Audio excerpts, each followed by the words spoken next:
తను కూడా వీళ్ళనిద్దరిని చంపి హోటల్లో ఊరేసుకొని కాగితం రాసి ఇంట్లో పెట్టుకొని వాళ్ళ అమ్మని ఎందుకు చంపవలసి వచ్చింది? కారణం ఏంది? అమ్మ ఈ కొడుకుని కొట్టే వరకు వద్దు వద్దు అన్నదో ఏమన్నది.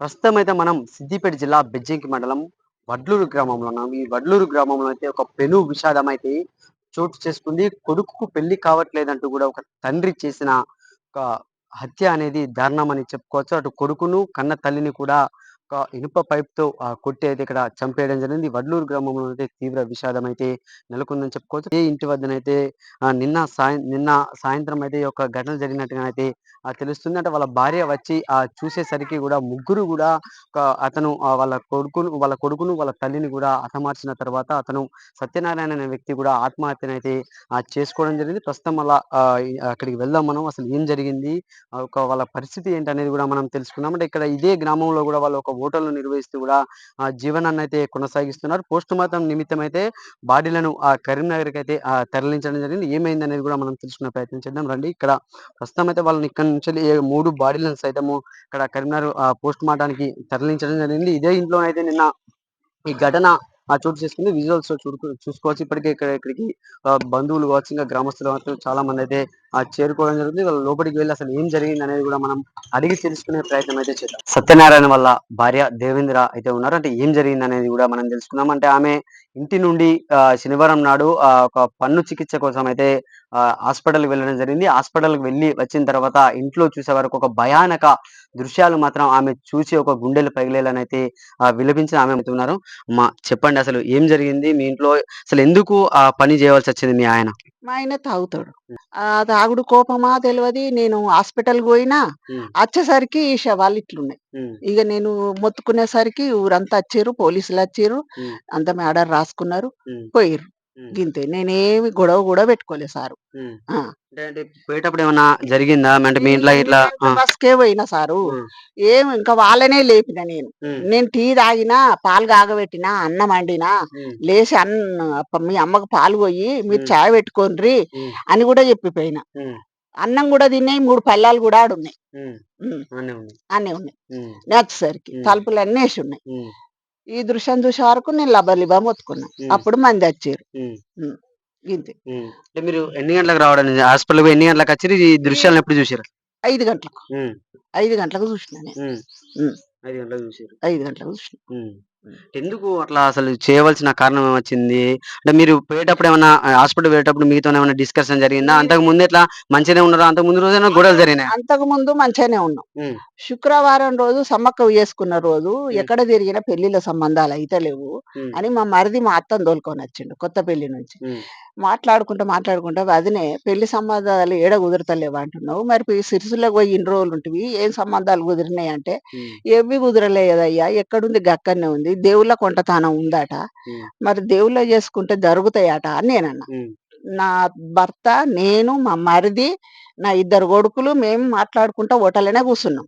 కూర్చున్నప్పుడు నా కొడుకు అన్నాడు, నువ్వే సైకోగా తయారై మా బతుకులు గిట్ల చేసినావు అని నా నడి కొడుకు అన్నాడు. అని మళ్ళీ ఒక మాట అన్నాడు, నువ్వు పెళ్లి ఎందుకు చేసుకున్నావు, ఇసంటోని పిల్లలు ఎందుకు కన్నావు, నన్ను వెళ్ళిపోమ్మని అంటున్నావు, నేను ఇప్పటికైనా కానీ వెళ్ళిపోతా ఇంట్లోకి వెళ్ళి, నేనేం అంటున్నానని నువ్వు ఏం పని లేక ఇంట్లో కూర్చుండి తింటున్నావు అని ఊక గొనిపిస్తున్నావు అని వాడు కోపానికి వచ్చాడు. మీ మీదిగా మీ ఆయన మీదిగా? నా భర్త మీద, నా నడుపు కొడుకు. గిట్ల గొడవ పడద్దు బిడ్డ, కోపానికి ఎందుకు వస్తున్నారని అని అనుకోకుంటాము, కూడుంటాం. మళ్ళా మీ తండ్రి అన్నాడానికి ఇంత ఆవేశపడకరా, వద్దు అని ఆవేశం వద్దు అని సమాధానించుకున్నాం. మా మరిది కూడా నచ్చ చెప్పిండు. ఇంట్లోకి వచ్చినాం. మళ్ళీ పొద్దుకి కూడా మంచిగానే తిన్నాం. పొద్దుగాల కూడా నేను ఏ విషయం తీయలే. నేనే వంట చేసి నేనే హాస్పిటల్కి పోయినా. వచ్చేసరికి నేను ఇంట్లో లేను కదా, ఇగో ఇంత పని చేసిండు.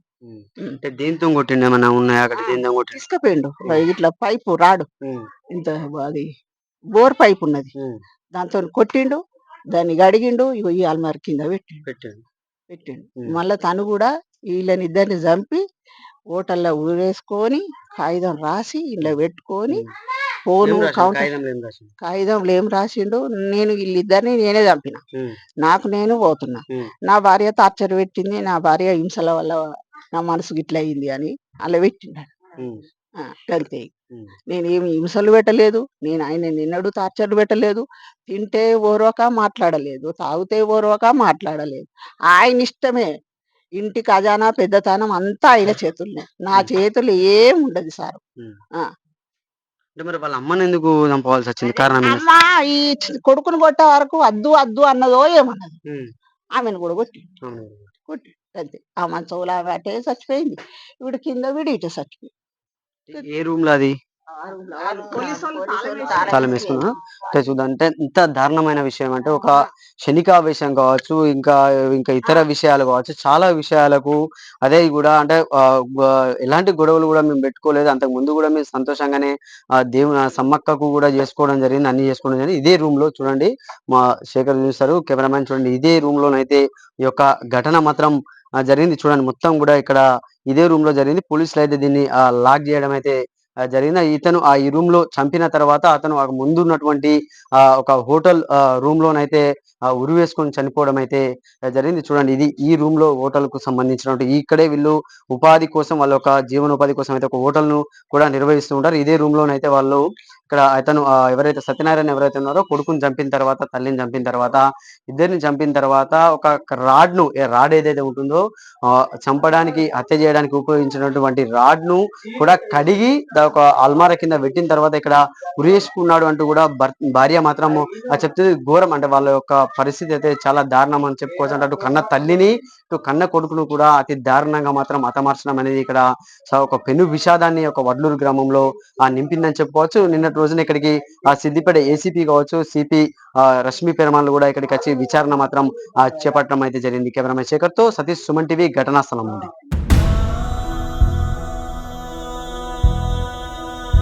తను కూడా వీళ్ళనిద్దరిని చంపి హోటల్లో ఊరేసుకొని కాగితం రాసి ఇంట్లో పెట్టుకొని, వాళ్ళ అమ్మని ఎందుకు చంపవలసి వచ్చింది? కారణం ఏంటి? అమ్మా ఈ కొడుకుని కొట్టే వరకు వద్దు వద్దు అన్నదో ఏమన్నది.